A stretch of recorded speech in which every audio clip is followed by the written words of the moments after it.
Je trouve vraiment hypocrite qu'aujourd'hui la Belgique ne promulgue aucune sanction. Je vais me dire pire, il y a toujours des armes qui transitent en Belgique vers Israël. Mais comment peut-on abandonner le peuple palestinien comme ça? D'abord, je veux saluer un mouvement étudiant aujourd'hui qui s'insurge contre ce 2 poids 2 mesures internationales, qui est celui que quand la Russie envahit l'Ukraine, il y a 13 paquets de sanctions, mais quand l'Israël bombarde les populations civiles palestiniennes, il n'y a pas de réaction. Là, ce soir, vous pourriez être aux côtés des étudiants. Et donc moi, en tout cas, on a vu les étudiants se mobiliser dans la guerre du Vietnam à l'époque. On a vu les étudiants se mobiliser contre l'apartheid en Afrique du Sud. Et aujourd'hui, c'est formidable qu'un mouvement, pas qu'en Europe, mais aux États-Unis, etc., se mobilise pour le peuple palestinien. Et je les soutiens évidemment, parce qu'on ne peut pas quand même laisser Israël aujourd'hui impuni. Mais vous voyez ou pas une montée de l'antisémitisme? Mais moi, ça, c'est un moi, autre je suis problème. un militant contre l'antisémitisme. Je veux dire, j'ai fait toute une tournée l'année passée encore avec Simon Grozonowski, un rescapé du camp d'Auschwitz. Donc nous, on porte l'antiracisme et la lutte contre l'antisémitisme dans notre ADN. Mais enfin, on peut quand même encore critiquer l'État d'Israël sans être antisémite. L'État d'Israël est un État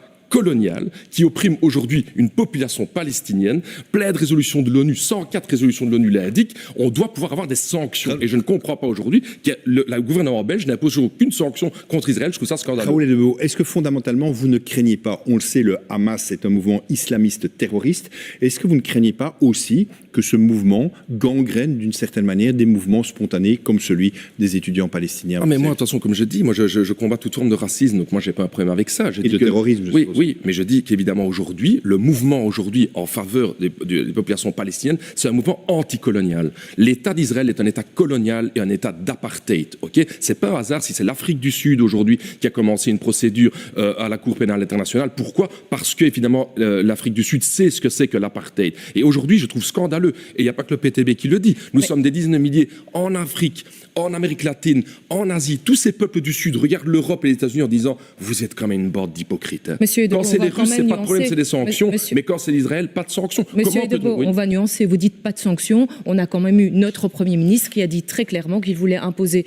des sanctions économiques en interdisant l'importation des produits faits dans les colonies. On est bien d'accord. Vous imaginez, donc on a un Premier ministre qui dit peut-être qu'éventuellement, une fois qu'on a discuté... Mais ce n'est pas vrai.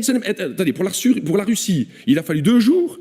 Et pour Israël, après 200-300 jours, mais donc vous reconnaissez qu'il y a quand même une volonté de mettre des sanctions. Je vois aujourd'hui que sous la pression des manifestations, et je vais encourager tout le monde à se mobiliser après une manifestation pour la Palestine dimanche prochain à Bruxelles, il faut pouvoir mobiliser et mettre sous pression de demande politique, mais je reste avec ça que je trouve vraiment hypocrite qu'aujourd'hui la Belgique ne promulgue aucune sanction. Je vais me dire pire, il y a toujours des armes qui transitent en Belgique vers Israël. Mais comment peut-on abandonner le peuple palestinien comme ça? Et cette hypocrisie, elle est là, et le PTB est un des seuls partis à dénoncer cette hypocrisie, et je suis assez fier d'avoir ces valeurs-là.